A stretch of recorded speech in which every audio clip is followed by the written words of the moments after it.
Since colonial times, whatever may be the reasons, there may be many reasons, but fundamentally, it was the proposition that Hindu places of worship are unaccountable and they are discriminatory. They created a narrative that we are discriminatory.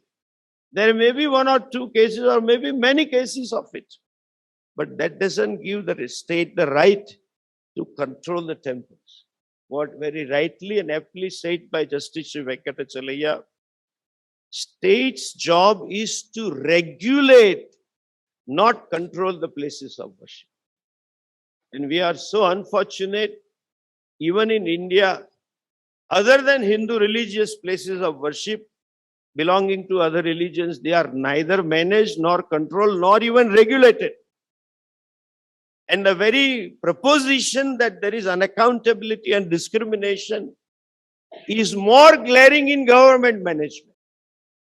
All of you have had small booklet in what we gave you. There is ample cases, number of cases where government has misused, the money that belongs to Hindus, the money that is sacred. It doesn't belong to anyone, it is Bhagavat money. And that in the promise of equality and justice, they are taking over the temples.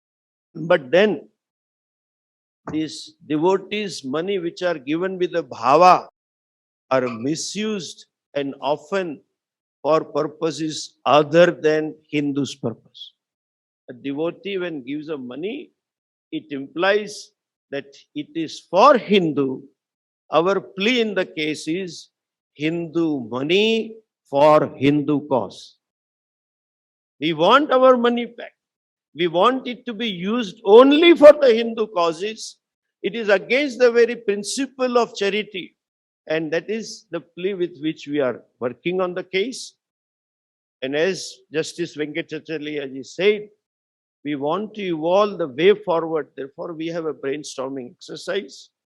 And as I mentioned in the previous session, we will also look into how the money and the resources of the temples are misused.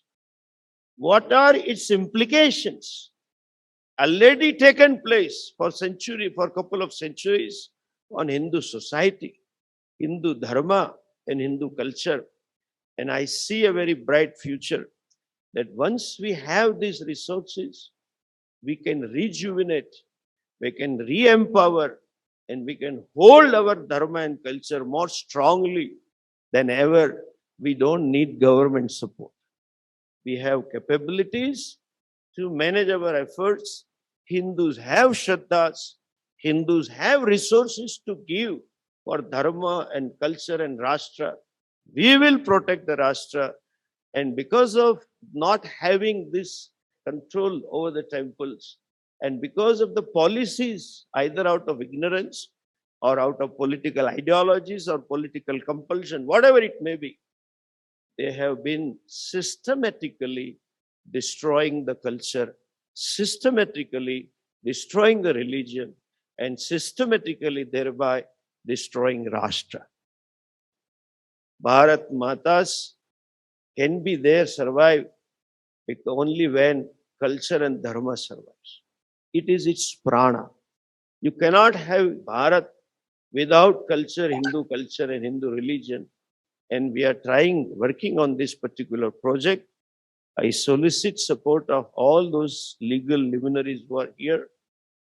We want to, as Venkatachalaya said, we have to frame this particular law, if we target for constitutional amendment if necessary. Constitution needs to define these words. What is Dharma? What is Sampradaya? Sampradaya is not denominations. That is there in the Constitution. Like there's so many confusions are there.